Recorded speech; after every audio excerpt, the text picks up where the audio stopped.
Turkish authorities have detained President Recep Tayyip Erdogan's main political rival, Ekrem İmamoğlu, on charges including corruption and aiding a terrorist group. For more on this, I'm joined by Dr. William Gourlay from Monash University. Welcome to the program.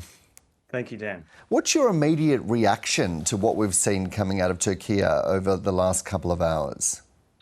I guess it's an indication of two things. One, President Erdogan's concern about the political challenge that Ekrem İmamoğlu may present, but also it's a demonstration of the further strengthening, I guess, of his authoritarian regime, in that he's making an attempt, or his regime is making an attempt to eliminate a candidate for the upcoming presidential elections, because the CHP party, which İmamoğlu is a member of, was about to make their choice for the presidential elections, which will be forthcoming.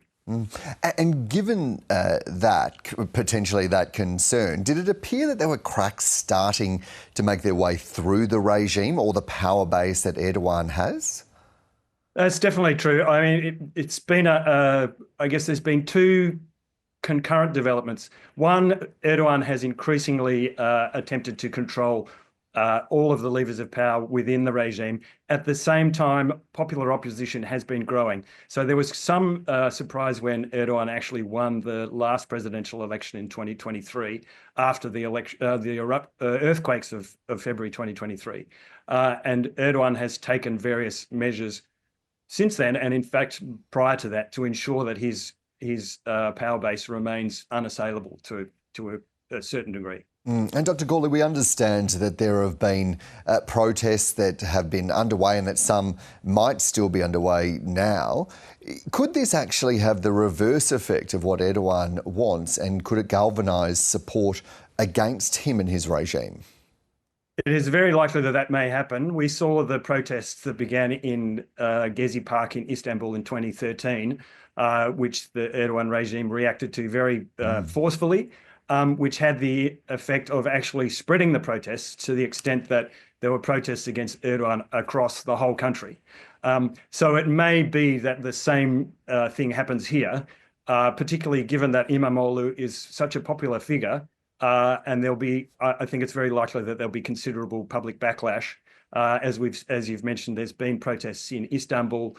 I understand there's been some protests in Ankara as well, although the government has outlawed any protests for 4 days, but that seemed to have had limited impact thus far. And it may be that this, in fact, backfires on Erdogan, because we need to remember that Erdogan himself rose to political prominence when he was kind of unjustly imprisoned when he was the mayor of Istanbul back in the 1990s. So it's likely that it could, backfire on Erdogan. Oh, that was my very next question, that he must have a haunting fear that history may be about to repeat.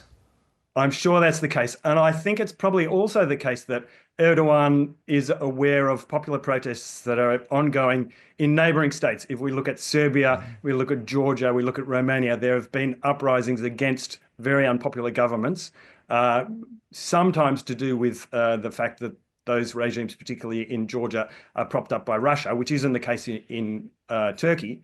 But I'm sure that he'll have grave concerns.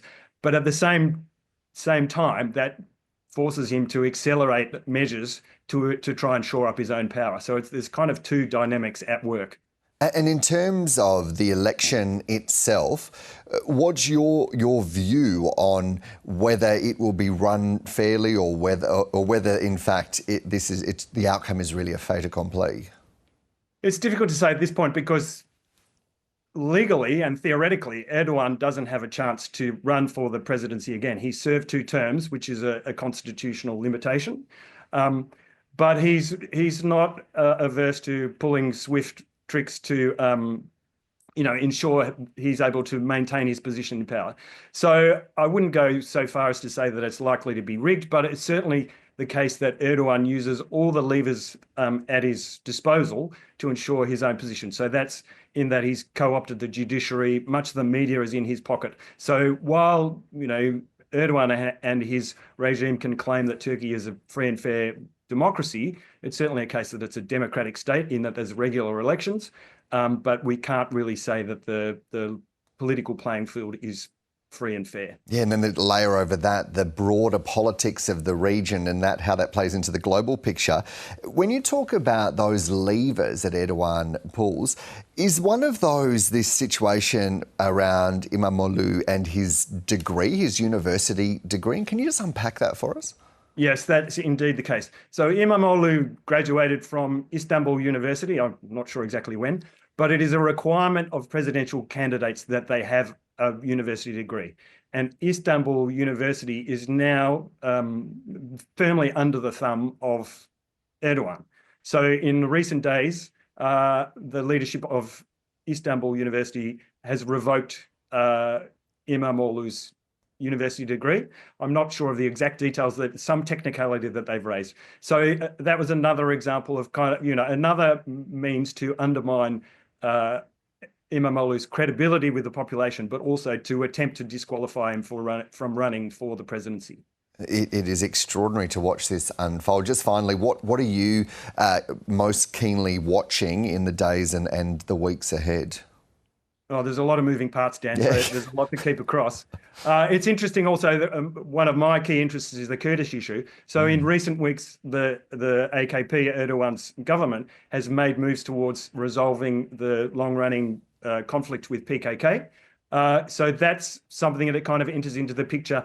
I guess in some regards, it was a positive development, but many Kurds indeed are saying that it's actually a ruse that Erdogan is using to win favour, which, again, is a demonstration of the political shenanigans that he is willing to get up to.